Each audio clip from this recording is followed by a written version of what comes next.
The ballroom at the Hilton in Atlanta gleamed with over-polished marble and filet mignon that tasted like budget cuts. I was seated at table 4 next to Mr. Delaney, CEO of AeroCore Logistics, a man whose signature once triggered a $120 million freight overhaul. My dress was navy modest. No frills, just purpose. I wasn't there to dazzle. I was there to keep their logistics stream from collapsing. But somehow, I knew this would be my last gala. My title was nothing glamorous Senior Operations Liaison. Boring, maybe. But on page 67 of a 400-page federal contract under Essential Continuity Personnel, my name was the first listed. The legal team called it a key person clause. I called it insurance, the kind nobody notices, until someone's dumb enough to pull the wrong wire. And I was that wire. Before I dive into the fallout, let me ask you something real. 97% of you listening haven't subscribed. I know life's busy attention's short, but your click keeps the lights on for stories like this. And trust me, this one gets better. Back to the white tablecloth chaos. I'd worked at Halverson & Co. for nearly 15 years, long enough to know who fudged reports and who secretly refilled the paper tray in the copy room.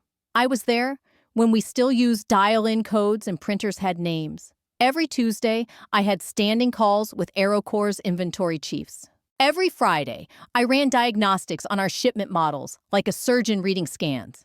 I saved the company millions, though it padded someone else's bonus every time. Then came Nolan. Fresh from a consulting firm, 35 wore AirPods like they were welded on. Called women, my age, legacy, knowledge. That's code for, you're next on the chopping block.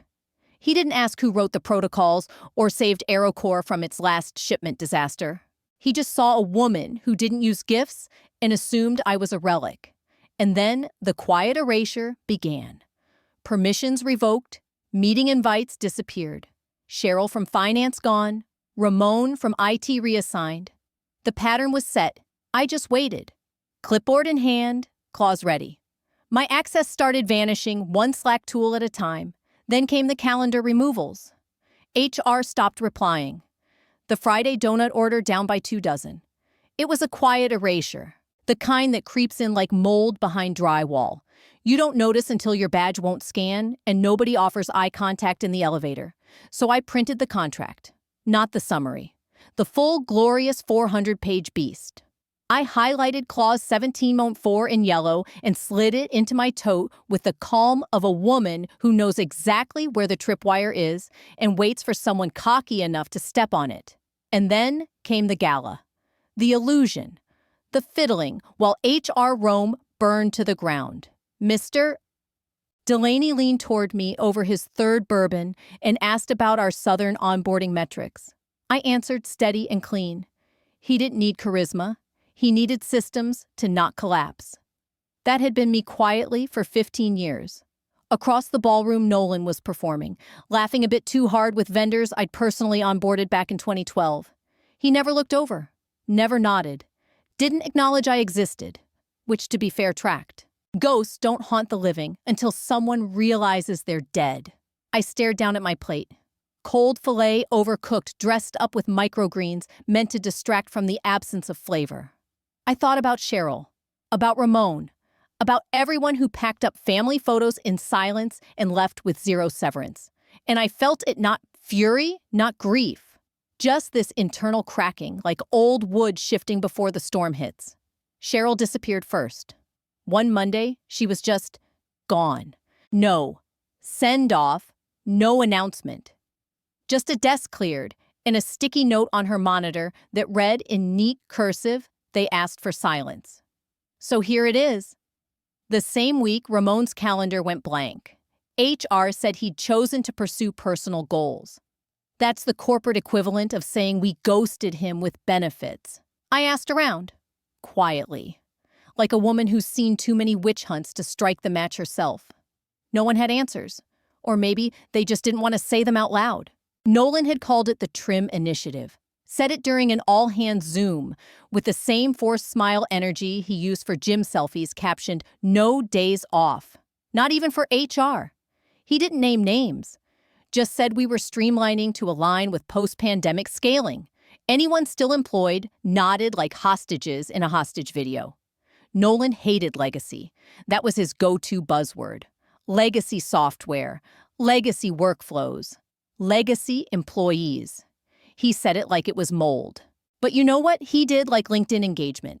Slack statuses that said crushing it and surprise check-ins that felt more like pre-firing warm-ups. My red flag, subtler. I went to pull our SLA reports every Friday since Obama was still in office, and poof, gone. Not moved, not archived. Just vanished. I filed an IT support ticket and got a templated reply that read like it was ghostwritten by ChatGPT's corporate cousin. Access to this directory is now restricted per revised security protocols. Please consult your department lead for approval. Thing was, I was the department lead. At least I used to be. That's when I opened the AeroCore folder on my home desktop. Not the company drive, the personal one. The one synced nightly to a hard drive no one knew about. And there it was, the contract, the beast, dated April 2010. Signed by two VPs who were now either retired or quietly consulting in Montana. The thing read like a concrete block of legalese.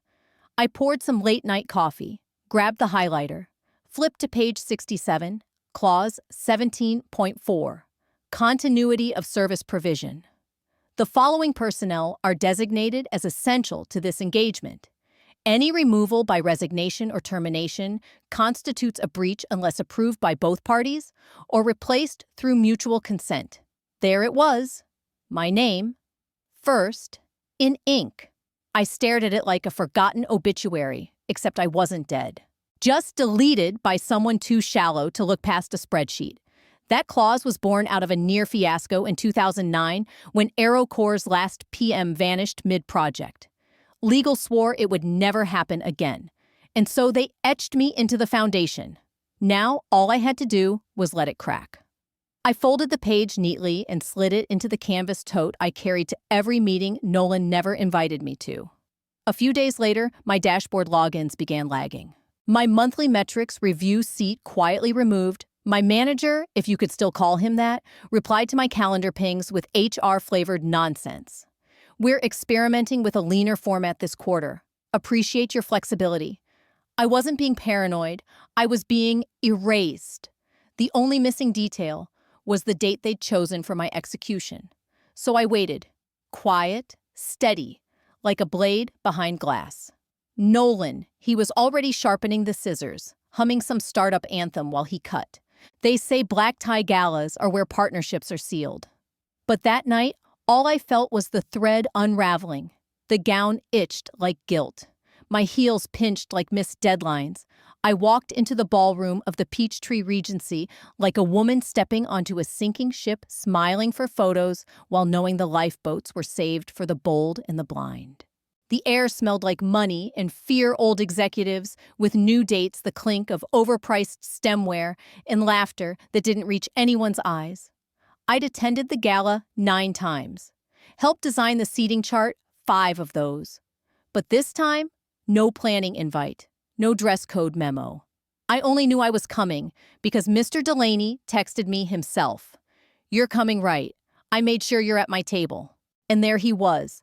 Robert Delaney, CEO of AeroCore, leaned back in his chair, bourbon in hand, Tuck's crisp expression unreadable.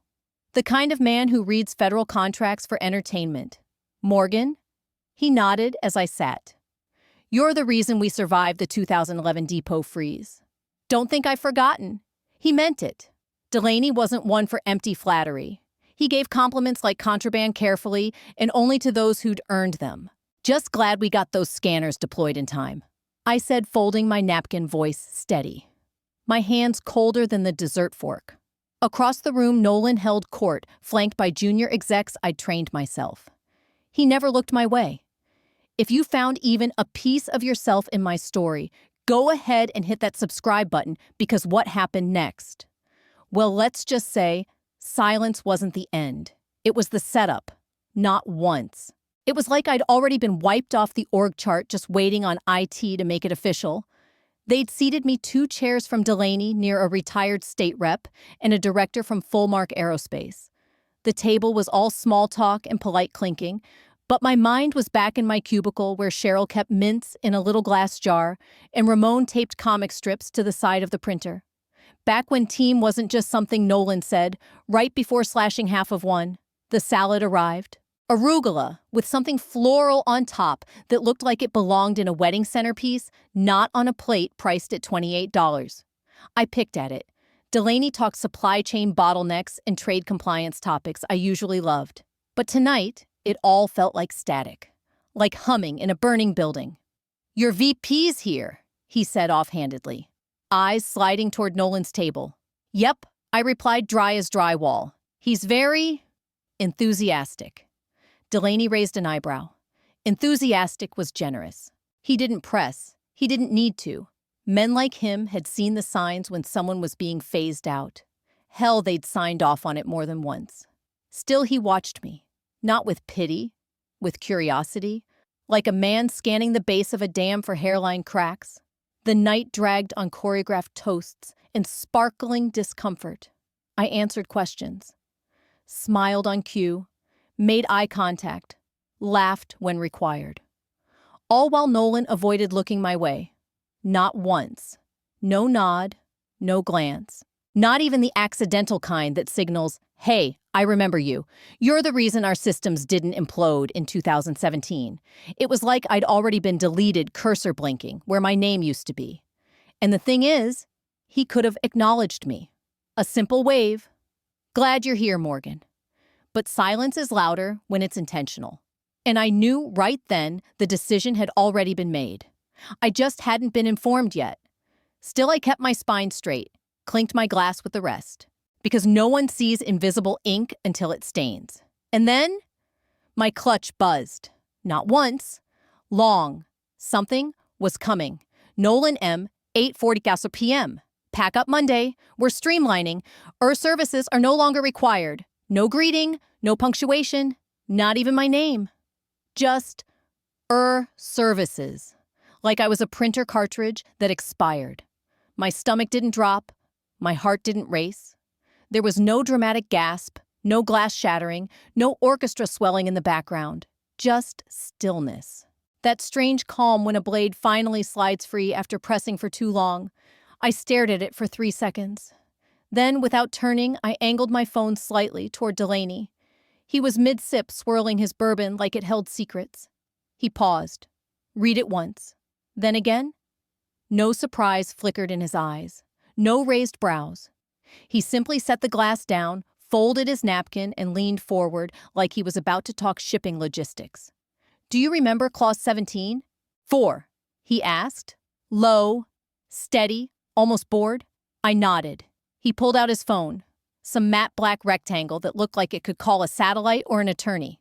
He typed, slowly, deliberately, 2 thumbs. No typos, no panic. Then he turned the screen to me. "To Nolan M. I believe you just voided our master service agreement. See you in court."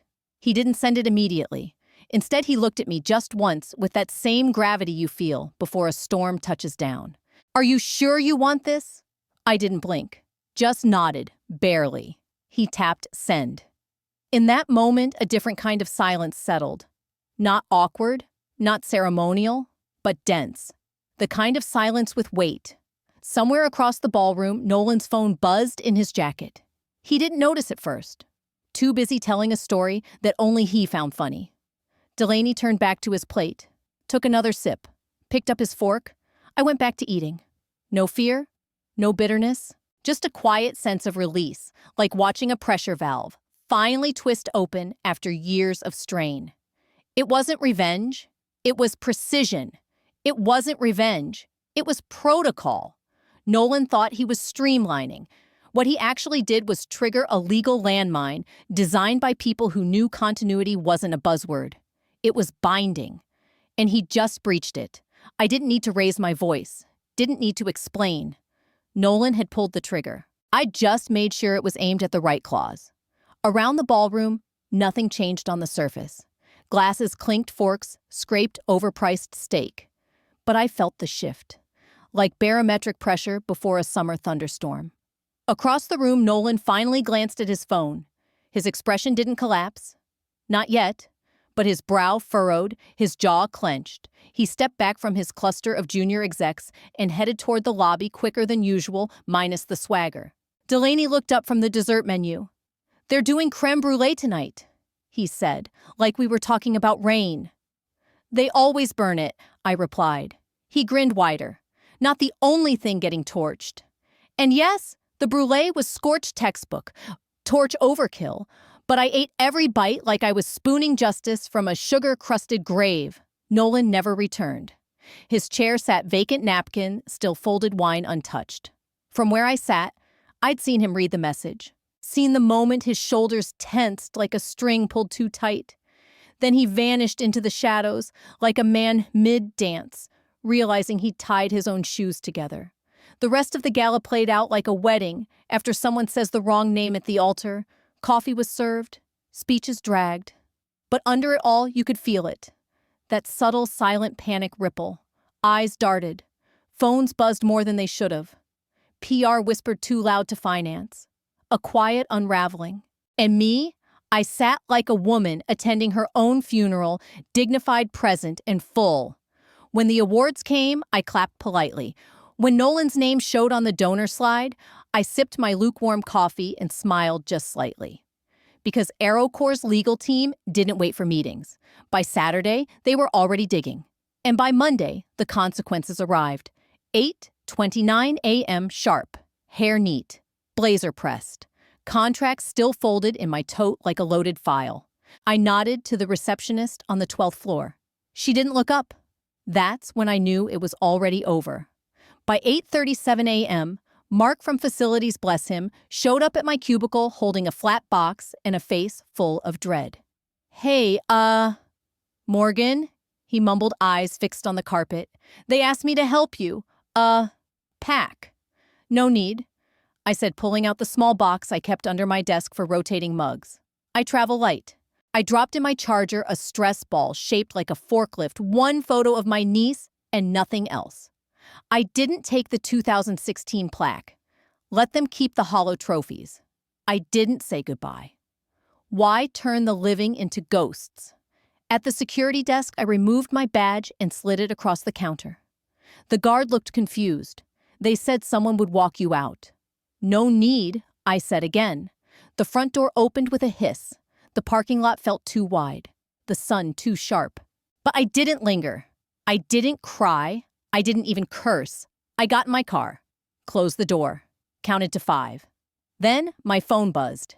"Delaney, 9:02 a.m. Sit tight. This gets fun." No emojis, no signature, just 6 words that sounded like a fuse. By lunch, whispers started leaking from AeroCore's vendor relations team. Legal had flagged the termination. Internal compliance raised red flags. An email surfaced, showing Nolan had made staffing changes without legal review, violating the engagement terms for a Tier 1 contractor. I didn't need to speak. I just had to let the machine chew through him. By mid-afternoon, my inbox was locked. Slack went dark. My name vanished from the review calendar. But here's the thing about erasing a key name. Sometimes it's the one name that unlocks every consequence. I wasn't gone. I was detonated. By Tuesday, Halverson & Co. His legal team entered stage 1 of corporate grief denial with a side of panic. They sent AeroCore a memo. Clause 17.4 was outdated, non-binding. And here's the kicker, AeroCore wasn't buying it. My name wasn't scribbled in the margins. It was right there, bolded, time-stamped, initialed by 3 execs, including the now-retired general counsel who once called me the only adult in the building. And unlike the contracts Nolan skimmed between treadmill reps at his standing desk, this one had never been amended. Not once. Not in 12 years. AeroCore's reply came swiftly. 1 sentence, 14 words. Your firm has breached contract terms. Formal complaint and demand for damages incoming. By noon, it wasn't a warning, it was a lawsuit. Filed. Not floated. The number hit like a steel beam, 38 million. Projected losses, federal penalties, and potential delays across 5 military-grade supply chains. But it wasn't just the dollar figure that gutted them. It was the idiocy of it all. The breach was so embarrassingly avoidable that PR couldn't spin it. One of Halverson and Co.'s senior counsel reportedly slammed a binder on the table and barked, "You fired the clause holder," like someone just found out they'd Venmo'd the company savings to a Nigerian prince. Audits kicked off within hours. HR logs pulled. Slack threads scoured. Everyone was scrambling to find anyone who'd approved my removal. They found no one. Because there wasn't anyone. Nolan, in all his sockless bravado, had acted completely alone. No legal sign-off, no leadership review, no due diligence, just vibes. He tried damage control, sent a firm-wide email saying the clause was outdated, that he had full authority to realign staffing under post-pandemic restructuring. HR didn't buy it. Legal didn't touch it. The board.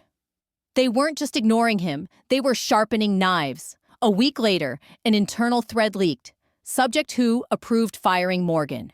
No replies. Not even a, "Let me check." Just a silence thick with guilt. And me? I was on my porch, tea in hand, watching squirrels loot my bird feeder. I didn't gloat, didn't toast. I just let the sunlight warm my knees while AeroCorps' legal team disassembled every excuse Halverson and Co. could throw. By Friday, the stock dropped 6 points. By Monday, their biggest West Coast client walked. Nolan stopped posting on LinkedIn.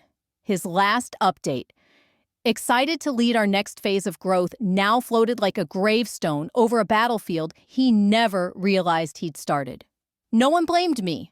I didn't push the avalanche. I just stepped aside and let gravity do its work. They tried to bury it, wrapped the whole disaster in legalese and whispered silence. But $38 million doesn't vanish quietly. Neither do federal contracts.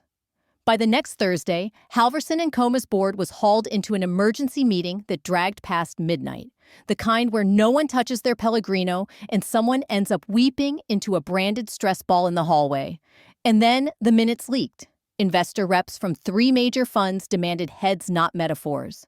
They wanted terminations. One board member reportedly asked, straight-faced, "How do you accidentally fire someone named in a federal continuity clause?" Nolan gave it one last try, claimed it was a miscommunication between HR and operations, mumbled nonsense like fluid restructuring climate and alignment friction. No one bought it, not with a printed contract sitting on the table, my name bolded on page 67. They placed him on administrative leave, which in corporate speak means bubble wrap him before you toss him off the roof. His office was empty that night. His parking pass deactivated. No farewell Slack. The general counsel. Gone too. No announcement, just silence. His assistant told someone he was refocusing on family. Translation, his inbox was now evidence. Audits kicked into high gear. Not the gentle kind. The kind where finance combs through steakhouse receipts and IT pulls 5 years of Slack transcripts.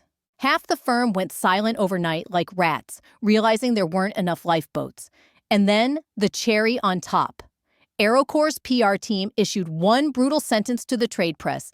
AeroCorps confirms a continuity breach with Halverson and Co. Remedies are underway. Oversight transitioned. No spin, no fluff. Just confirmation we'd screwed up a multi-year, multi-million-dollar deal.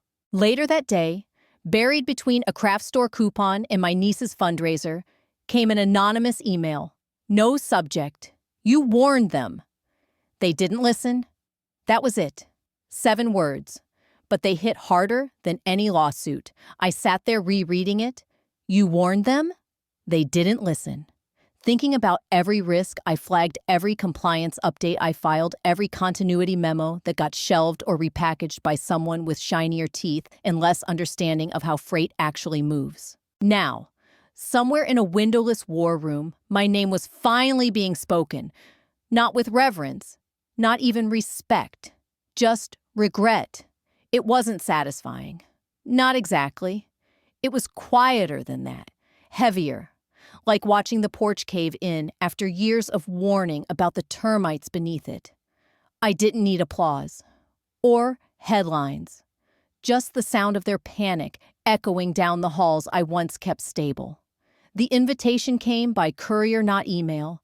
Navy folder, silver embossed AeroCorps logo, no fluff, just my name.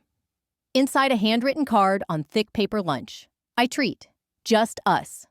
RD no RSVP button, no Google Maps pin. Just a date, a time, and the name of a tiny bistro I hadn't been to since it catered our 2011 logistics summit. Back then, Delaney was just a regional ops lead with a brain like a rail map and no patience for inefficiency. Now he was CEO of the whole damn thing and still remembered the waitress who spilled his iced tea 12 years ago. I arrived 2 minutes early. He was already there. No tie, no assistant. Just a linen shirt, a sweating glass of tea, and a spiral notebook. No laptop, no lawyers, no PR team peeking from behind a ficus. This wasn't theater. This was real. "Morgan," he said, rising and shaking my hand. "You look unbothered." "I'm getting better at it," I replied, taking my seat. We didn't talk about Nolan, or lawsuits, or Halverson. He asked about my niece, my garden, if I still bake those bourbon-glazed biscuits I used to bring to quarterly reviews.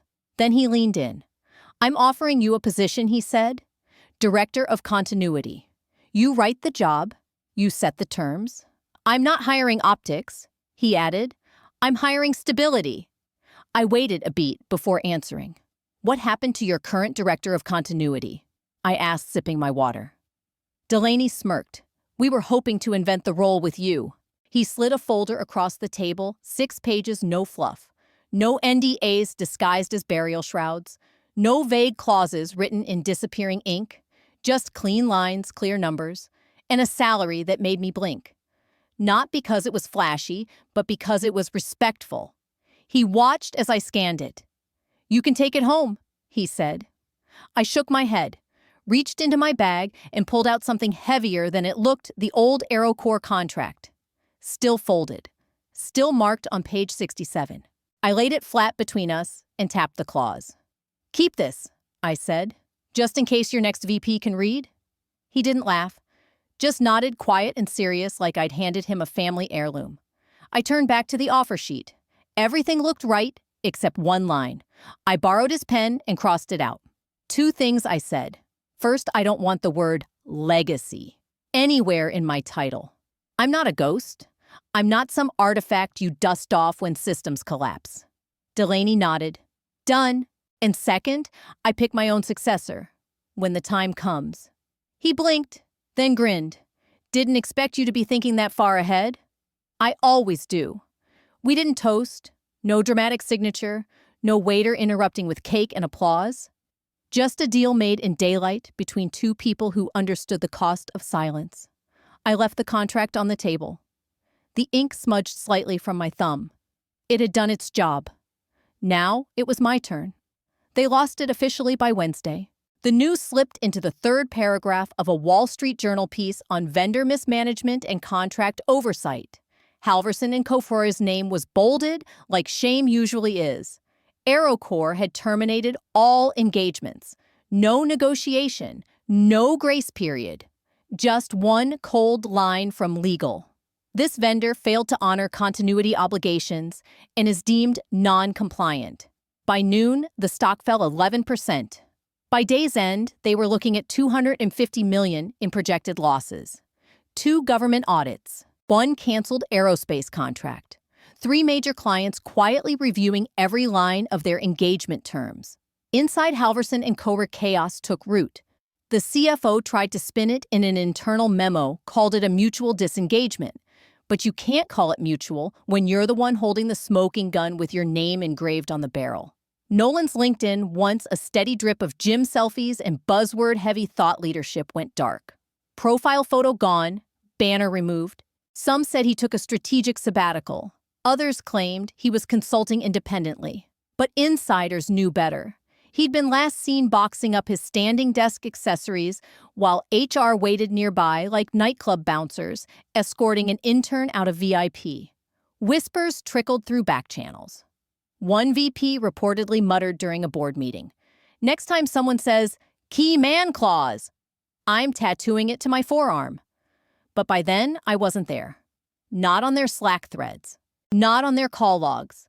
Not quietly looped in. I was gone. And that was the point. I spent the next month working part-time from my back porch, if you could call the occasional strategy call and invoice approval working. My new AeroCore contract didn't include punch cards or performance reviews, just one clear directive. Keep us standing. The rest of the time, I read the books I'd started and never finished. I tended to my tomatoes. I drank coffee that hadn't been reheated 3 times between meetings. No alarms, no team-building workshops, no Nolan. Then, one afternoon, sun warm on the balcony, kids playing 2 doors down a brown parcel arrived. No return address, no note. Inside a black walnut frame under glossy glass. And behind it, the original AeroCore Halverson contract. Page 67, facing out. Clause 17.4, highlighted in faded yellow. My name, Morgan R. Wells, still legible. Still standing. I set it beside me, poured a second glass of Pinot, and leaned back in my chair. The breeze was soft, the silence clean, and I didn't think about revenge or rage or even vindication. Just this. They should have asked who the key person was before they pulled the trigger. I'd love to hear what you would have done in my shoes. Drop a comment, tell me if you've ever been quietly erased and how you stood your ground. If you believe people like us still deserve a seat at the table, your voice matters more than ever. And if nothing else, remember, this: never let anyone mistake your calm for compliance. Speak clearly, document everything, and when the time comes, let the silence work for you. If this story resonated, hit subscribe, because I've got more where that came from.